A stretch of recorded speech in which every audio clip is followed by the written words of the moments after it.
Hello and welcome to Orchis 365. My name is Roxy and welcome to my channel. If you've been here, welcome back. I decided to do a part 2 acclimating my philodendrons, so I wanted to introduce to you guys my Buono. Now this beauty is sitting, believe it or not, in a 4 to 5 inch pot. It's a variegated one and this leaf just opened up and it is like, it just stole my heart. I want to show you the size of these leaves as best as I can. Now it's very happy. It's probably very root bound. It's thriving. However, I have this one indoors, have it in a really heavy decorative pot that I cannot haul back and forth when I want to water it.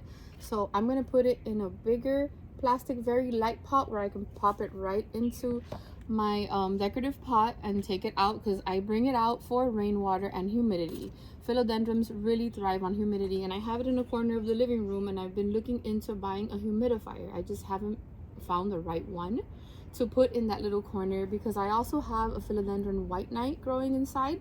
I have this one, the snake plant, which is really easy, but philodendrons are up there, one of my favorites, and so far has been easy to grow. However, I do have to give this guy more humidity, so I'm working on that.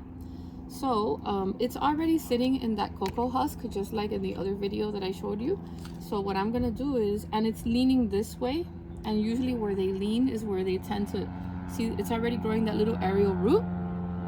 So wherever they start leaning, I think it would be a good opportunity for me to place it in the new pot with the pole already. So we're gonna see if this works, because these are very, very light plastic pots. But like I said, in this situation where I want to grow him inside, I want to put him in here. So the first thing is I'm gonna do test for size. So I have to put, if I hover it over here, I have about, I would say, this much to fill in the bottom, because like I said, I don't want to disturb the roots too much. I'm doing this because I need it to fit better in the pot that I have. So this is the same mix I showed you last time with the husk and the bark and the sponge rock. This one doesn't have charcoal. I don't really need it. I was told that with this philodendron, this is all really that it needs. It's not growing in that pure soil, so that way when it gets wet, it can dry out. So I test for size, and I think that fit just about right guys, right up there.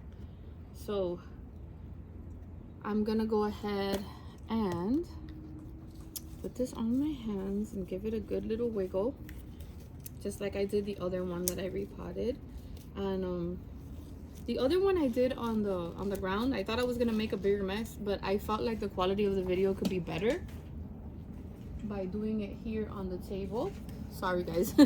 I hope you can hear me. I was distracted by a sound. I was like, what is going on? Oh, just Julio climbing the banana tree. Nothing new, right?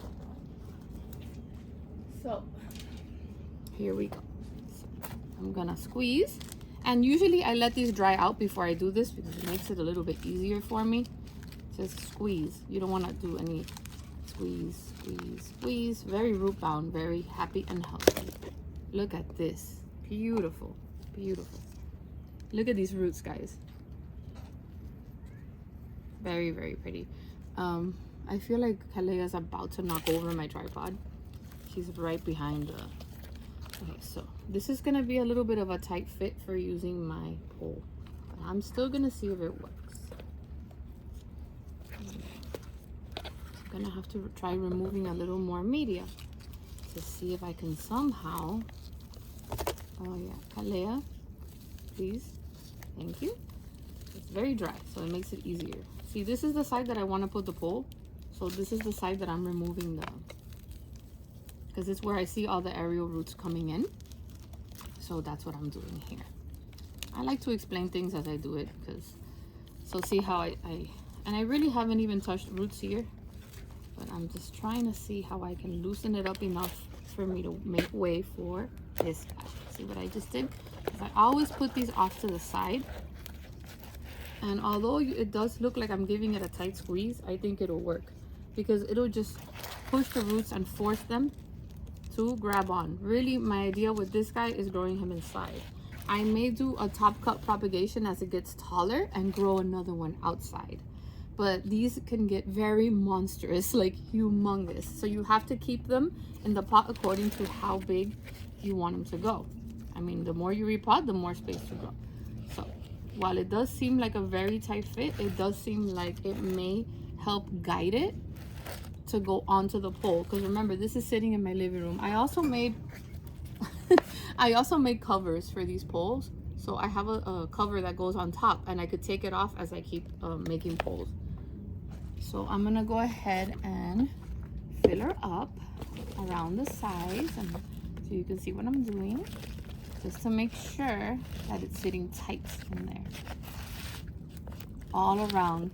If there's any little crevices, anything, and then you can just pick up from the table, whatever.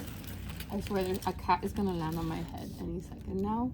If I can show you what he's doing, you'd crack up. He's on that sun sail, the sunshade, you know, those sails that I put out in the garden, and he's just hovering over me, staring at me. So he has jumped off of my son's head before, so I wouldn't be surprised if cat lands on my head. Hope you guys can hear me.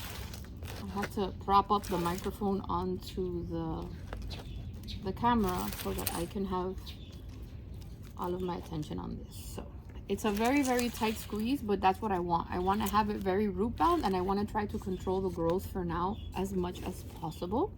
And I just wanted it to have something to hang on to as it grew, so it just wouldn't vine all over the place.